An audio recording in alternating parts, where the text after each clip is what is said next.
नमस्कार, मैं दीपक कुमार आप सभी का स्वागत करता हूं द आदर्श डायलॉग में। दोस्तों, अडानी मुद्दे पे एक बार फिर से राहुल गांधी समेत पूरी चमचे चाटुकार एवं भ्रष्टाचारी राजनीतिक दलों के वो तमाम नेता नंगे हो गए हैं जो अडानी मुद्दे पे इस देश में अराजकता की स्थिति उत्पन्न करना चाहते थे। दरअसल कांग्रेस पार्टी एवं उनके तमाम सहयोगी चमचे चाटुकार एवं नेताओं ने जिस तरह से अडानी मुद्दे के ऊपर इस देश के संसद के समय को बर्बाद किया, इस देश के लोगों के टैक्स पेयर के पैसे को बर्बाद किया, इस देश में अराजकता की स्थिति उत्पन्न किया, उन तमाम षड्यंत्र को आज सुप्रीम कोर्ट के द्वारा बनाया गया एक्सपर्ट कमेटी की रिपोर्ट ने नंगा कर दिया। उन तमाम आरोपों को बेबुनियाद बता दिया है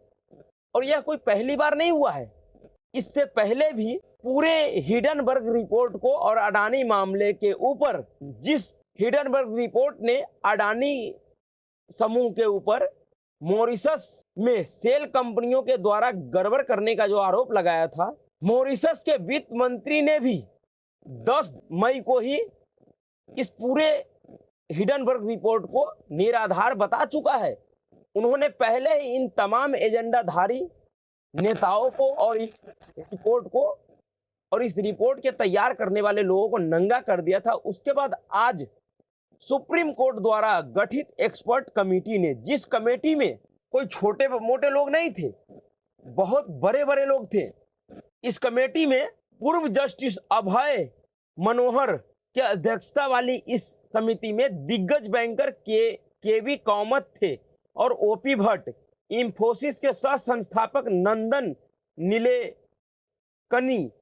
ओपी भट्ट और पूर्व जज जेपी देवधर शामिल थे। और यह तमाम लोग बहुत ही अच्छे और बहुत ही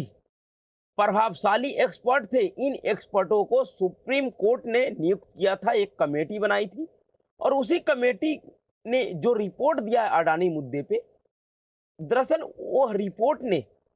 राहुल गांधी समेत उन तमाम भारत के विपक्षी नेताओं को नंगा कर दिया, उनके विदेशी एजेंडा को स्पष्ट कर दिया कि वो किस तरह से विदेशी कंपनियों के एजेंडा पे भारतीय उद्योगपति एवं भारतीय उद्योग को और उद्योग के आड़ में भारतीय अर्थव्यवस्था को चौपट करने पे उतर गए थे। किस तरह से भारतीय अर्थव्यवस्था को चौपट करने के लिए ये सब एक तरह से षड्यंत्र कर रहे थे। हिडनबर्ग का रिपोर्ट असामान्य घटना नहीं थी। हिडनबर्ग का रिपोर्ट कब आया? 24 जनवरी 2023 को। ठीक उसके 2-3 दिन बाद अडानी ग्रुप को 20,000 करोड़ का आईपीओ जारी करना था, जो कि वो कर चुके थे। उस 20,000 करोड़ के उतने बड़े निवेश को जारी करने से पहले इस तरह का रिपोर्ट आना, यह कोई असामान्य काम नहीं था, यह कोई असामान्य प्रक्रिया नहीं था। दरअसल जब से अडानी समूह ने एनडीटीवी खरीदा और जब से एनडीटीवी के द्वारा एक लात खाए कांग्रेस पार्टी के पालतू मैग्सेसे अवार्डधारी तथा कथित पत्तलकार को, जब से एनडीटीवी ने लात मारा पिछवाड़े पे घुमा के, जब से ही वो अडानी समूह के खिलाफ कोई बहुत बड़ा खेल करना चाह रहे थे, वो बहुत बड़ा कोई उत्पात करना चाह रहे थे अडानी समूह के लिए। और उसी के द्वारा यह पूरा हिडनबर्ग का रिपोर्ट तैयार करवाया गया था, जिसमें कांग्रेस एवं उनके समर्थित विदेशी एजेंडाधारी सहयोगी संगठनों का पूरी तरह का सहयोग था। बिना इनके सहयोग से हिडनबर्ग इस तरह का कोई रिपोर्ट प्रकाशित नहीं कर सकता था। लेकिन यह पूरा रिपोर्ट ही कांग्रेस पार्टी एवं पेट पे लात खाए हुए मैग्सेसे एवॉर्डधारी पत्तलकार ने तैयार करवाया था। यह अब साबित होने लगा है, क्योंकि अगर हिडनबर्ग के रिपोर्ट में थोड़ी सी भी सच्चाई होती तो सुप्रीम कोर्ट का जो एक्सपर्ट कमेटी था, इसमें ऐसे लोग थे, एक ऐसे इसमें सदस्य थे जिसके लिए पहले से ही ये कहा जाता है कि वो कांग्रेस और सोनिया गांधी के बहुत ही करीबी रहा है। नंदन नीलेकनी जो कि इंफोसिस के सह संस्थापक हैं, वो 2014 में कांग्रेस पार्टी के टिकट पे लोकसभा चुनाव लड़ चुका था बेंगलुरु से। वह व्यक्ति भी इस एक्सपर्ट कमेटी में था। फिर भी कांग्रेस पार्टी के इतने बड़े, इतने नजदीकी सहयोगी के होते हुए भी अगर अडानी के मामले में किसी तरह का कोई गड़बड़ी इन एक्सपर्ट कमेटी को नहीं मिला, तो इससे स्पष्ट होता है कि पूरा अडानी विवाद, पूरा हिडनबर्ग रिपोर्ट ही कांग्रेस पार्टी के द्वारा एवं लात खाए हुए मैग्सेसे अवार्डधारी के द्वारा तैयार करवाया गया था, जिसका एक ही उद्देश्य था कि किसी भी तरीके से अडानी समूह को बर्बाद करना है, उनके कंपनियों को बर्बाद करना है, क्योंकि उसने इस देश के ऐसे टीवी चैनल को खरीदा जिस टीवी चैनल पे बैठ के कांग्रेस पार्टी एवं इस देश के तमाम खैरियर खैराती पत्रकारों का एजेंडा चलता था। उस टीवी चैनल से कोई न्यूज नहीं चलता था, उससे कोई रिपोर्टिंग नहीं होता था। उस टीवी चैनल पे बैठ के ये मैग्सेसे अवार्डधारी, पेट पे लात खाए हुए पत्तलकार अपना एजेंडा चलाते थे, अपने आका का एजेंडा चलाते थे। ऐसा एजेंडा चलाते थे जिससे देश में नरेंद्र मोदी के खिलाफ एक माहौल बन पाए। उस जगह से जब इनको पिछवाड़े पे लात मार दिया गया तो ये बौखला गए, और ये जिनके लिए काम करते थे, जिनके पालतू पत्तलकार थे,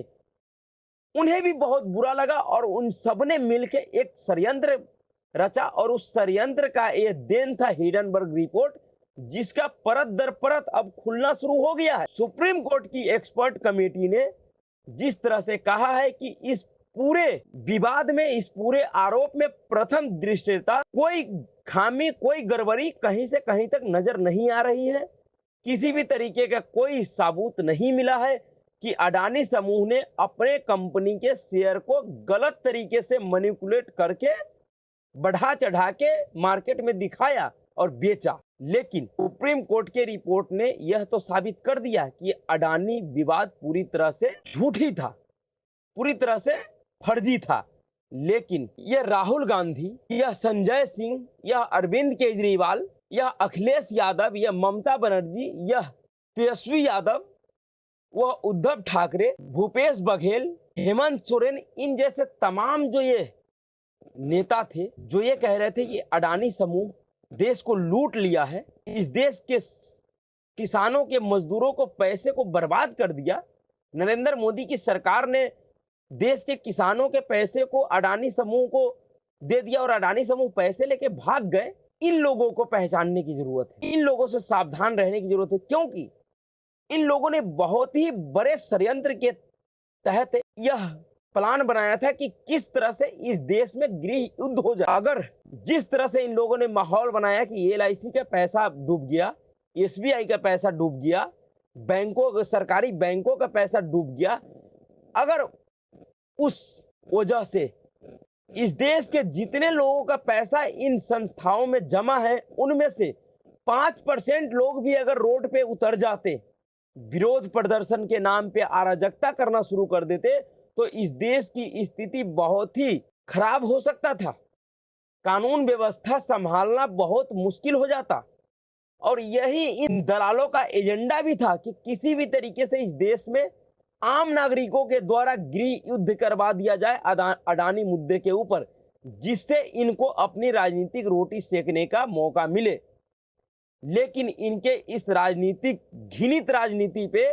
सुप्रीम कोर्ट की जांच कमेटी ने आज ब्रेक लगा दिया और इसको पूरी तरह से नंगा कर दिया। अब आगे के चुनावों में किस तरह से यह 52 साल का बच्चा जो अपने आप को प्रधानमंत्री पद का उम्मीदवार मान रहा है इस देश में, पता नहीं कब और कैसे बनेंगे, क्योंकि जिस तरह का माहौल इस समय कर्नाटक चुनाव के बाद इस देश में बनाया जा रहा है, शायद वो खैरियर खैराती चमचे चाटुकार वर्ग के पत्तलकार यह भूल गए कि 2019 के लोकसभा चुनाव से भी पहले 2018 में कांग्रेस पार्टी ने विधानसभा चुनाव में 3 प्रदेशों की चुनाव जीता था, जिसमें से राजस्थान, छत्तीसगढ़ और मध्य प्रदेश था। लेकिन उसके बाद 2019 में क्या हुआ? जिस राजस्थान में कांग्रेस पार्टी ने पूर्ण बहुमत से अपनी सरकार बनाया 2018 में, अक्टूबर नवंबर में, उसी राजस्थान में अप्रैल मई में जो चुनाव हुआ, उस चुनाव में पूरी की पूरी लोकसभा सीट भारतीय जनता पार्टी जीत ली। तो जिस तरह से कर्नाटक चुनाव में जीत के बाद यह तमाम खैलियर खैराती और चाटुकार गैंग के लोग जो ये माहौल बना रहे हैं कि कर्नाटक जीत लेने से ये 52 साल का बच्चा अगले लोकसभा चुनाव में प्रधानमंत्री बन जाएंगे, और वह 52 साल का बच्चा किस तरह से विदेशी एजेंडा को इस देश में चलाने का कोशिश कर रहा है, किस तरह से विदेशी उद्योगपतियों के प्रभाव में विदेशी उद्योगपतियों से मिलकर भारतीय उद्योगपति के खिलाफ, भारतीय उद्योग धंधों के खिलाफ एक एजेंडा चला रहा है इस देश में, किस तरह से भारतीय उद्योगपति के आड़ में इस देश के आर्थिक स्थिति को कमजोर करने का कोशिश कर रहा है, उसका खुलासा इस रिपोर्ट ने कर दिया। और इसके बाद अब किसी तरह का कोई भ्रम इस देश के लोगों के मन में नहीं होना चाहिए कि यह 52 साल का बच्चा और इनके चमचे चाटुकार और खैरियर खैराती गैंग के लोग भारत के लिए क्या सोचते हैं और भारत के लिए क्या करना चाहते हैं, किस तरह से ये विदेशी एजेंडा को इस देश में चला रहे हैं, विदेशी उद्योगपतियों के इशारे पे इस देश में काम कर रहे हैं, इस देश के उद्योग धंधों को चौपट करने पे उतारू हो गए हैं। तो मॉरिशस के बाद सुप्रीम कोर्ट की जांच कमेटी ने इन तमाम विदेशी एजेंडाधारी दलालों को जिस तरह से नंगा किया है, इसके बाद अब देखने वाली बात है क्या इसके बाद भी ये लोग, इन लोगों को शर्म आता है या बेशर्मी के साथ इसी तरह का नाटक नौटंकी करता रहेगा इस देश पर। कर्नाटक चुनाव के जश्न से पहले सुप्रीम कोर्ट के कमेटी का यह खुलासा कांग्रेस पार्टी और उनके इस तथाकथित 52 साल के बच्चा के लिए बहुत बड़ा धक्का है, बहुत बड़ा एक तरह से विपक्षी, तथाकथित विपक्षी एजेंडा को यह झटका है ये, क्योंकि शरद पवार ने भी कह चुका है कि सुप्रीम कोर्ट के द्वारा बनाया गया जो जांच कमेटी है वो बेहतर है और उनके रिपोर्ट का हमें इंतजार करना चाहिए। तो अब यह रिपोर्ट आ चुका है और अब इस देश के लोगों को समझना चाहिए कि अडानी के आड़ में ये तमाम विदेशी जॉर्ज सोरोस के पैसे पे कूदने वाले, उसके पैसे पे पलने वाले राजनेता और चमचे चाटुकार खैलियर खैराती पत्तलकार किस तरह का एजेंडा इस देश में चला रहा था, किस तरह से इस देश को बर्बाद करने का षड्यंत्र कर रहा था। तो अभी के लिए इतना ही। अगर आपको वीडियो अच्छा लगा तो वीडियो को लाइक कीजिए, शेयर कीजिए और चैनल को सब्सक्राइब कीजिए। नमस्कार।